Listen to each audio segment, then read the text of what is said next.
So when I arrived, the warden looked at me and said, "Look at the sky, breathe the air, look at the grass." He said, "The next time you come out, you'll be an old man in a bag." So I looked at him and I said, "I don't think so." I said, "God, Hashem runs the world, not you." So he said, "We'll see."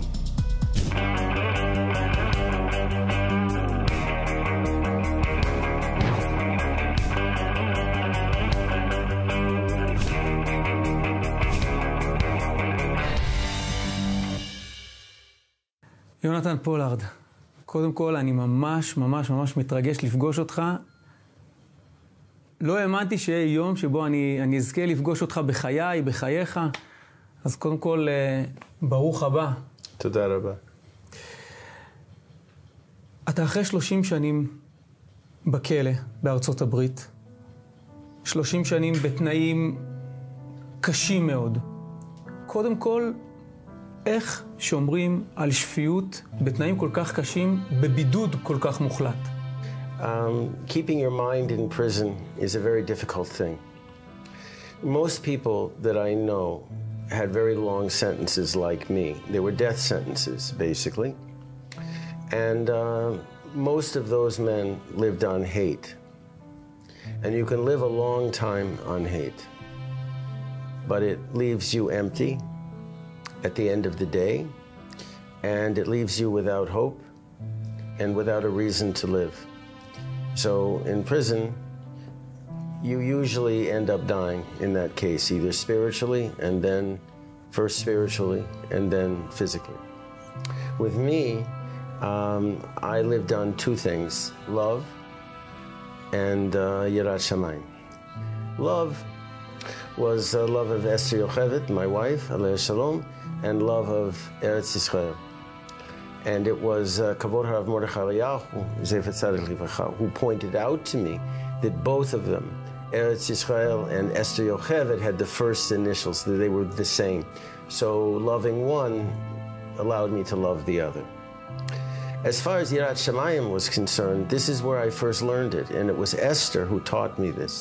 She said, there's only one way to live in prison, and that's if you fear only God. You don't fear anything else. A big guy with a knife, no. A disease that sweeps through the prison, no. No food for a week, no. You fear only God. And when you do that, she said, you'll have a much better life. And so she gave me her love, and she actually gave me her strength in Yirat Shamayim to survive the 30 years in prison. את המאסר למעשה לא התחלת אבל כבן אדם דתי, ירא שמיים, זה משהו שהלך והתקדם תוך כדי תנועה. אתה זוכר מתי זה התחיל, היראת שמיים והכוחות האלה שאתה מקבל מלמעלה? The first prison I went to was about 150 meters underground, no windows, and it was a special prison. I was the 32nd prisoner there. There were 31 others. I don't know who they were, except most of them, like me, were not cooperating. They weren't talking. Some were mafia, some were drug people, some were domestic terrorists, some were international terrorists.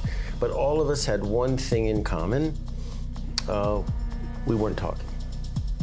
So when I didn't even know this prison existed.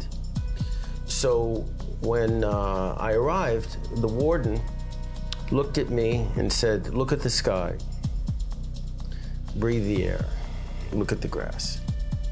He said, the next time you come out, you'll be an old man in a bag.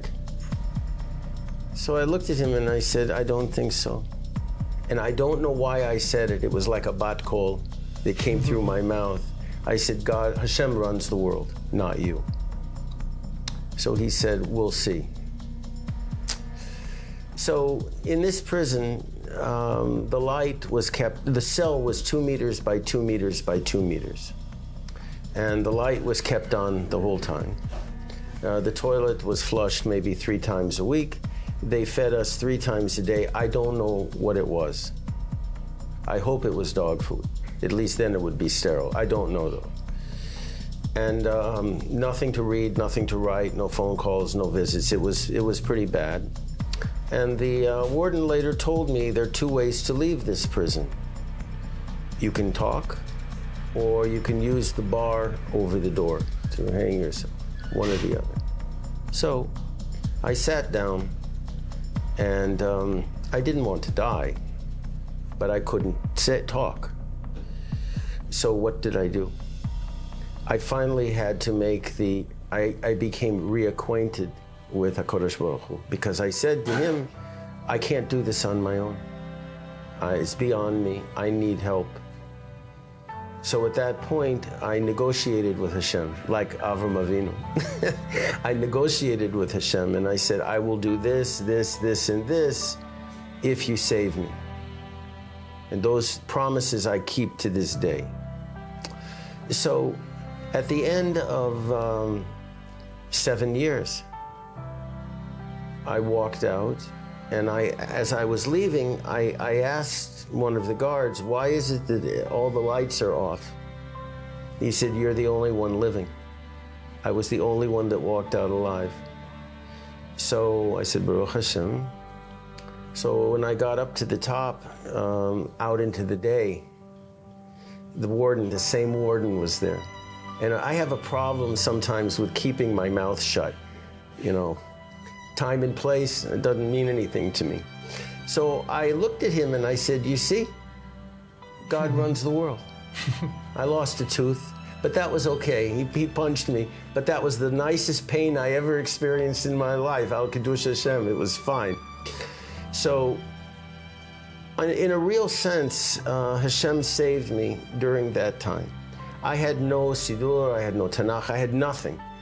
So the most important thing is to give yourself up to Him and to understand that you know, He will carry you through. But you have to follow rules, which I tried to do. And even when I went to the next prison, I followed those rules. And even to this day, I keep those promises. He saved my life. So I owe him my life. So it's easy for me to do what I'm supposed to do as an observant Jew. אסתר פולארד, האישה החזקה והלוחמת שלא נרתעה ממאבקים והאמינה בדרך ארוכה, נפטרה הלילה בבית החולים הדסה. So after she died, I didn't know what to do. I was in a very kind of dark place. And I thought, okay, what do we do? I can't live like this. Well, she did two things for me.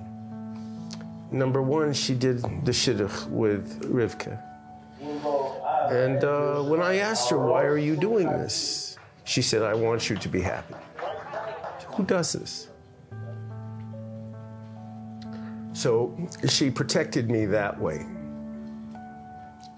And if we have children, I've already been told by Rivka that a girl, at least, will be called Esther. As far as the bigger picture is concerned, I just decided, okay, Agan. A lot of that had to do with her philosophy on Jewish education and Jewish identity. Esther she was a student, if you will, of Rav Kohen Cook. So her philosophy was completely centered on the need for a clear, well-developed, well-informed Jewish identity for children. So I thought about that, and I've talked to a lot of people whose children are in school systems, and a lot of people are very disappointed. We're one way or the other with the kind of education they're getting. So I thought, okay, I'll try to act on her philosophy. And she felt that you have to get children at the earliest age. So, Agan. And it was amazing when I went to see this gun for the first time in the temporary facilities. I've been in the gan before. It's like, it is a balagan, you know, when you go in. And here it was very controlled, it was disciplined. And these little kids were sitting at a table for lunch saying brachot before they ate. Wow, this is what she was about. So if you look at where I came from and where I eventually ended up, this is how I explain it. When I got here, everybody was thanking me. And I feel very uncomfortable with that because I'm not somebody that needs thanks. And I talked to Esther, alayhi shalom, about this, and I said, I'm uncomfortable. And she said, why are you uncomfortable? And I thought about it, and I finally figured out why. I'm not supposed to receive thanks. I'm supposed to thank you. Why? Because if it weren't for all of you here, I wouldn't have had the privilege, the zchut, to spend 30 years in Gehenna learning how to be a Jew so that I could come home. So I should receive thanks. I should be thanking people for that. And so I looked at her, Esther, and I told her that, and she said, Baruch Hashem, you're finally thinking like a Jew. So that's how I survived. As Esther said to me, when she died, you serve the land and people of Israel. That's it. Nothing else. I don't serve a political party. Look, I don't follow orders very well. So when the party leader says, jump off the cliff with me, my answer to that is, you go first.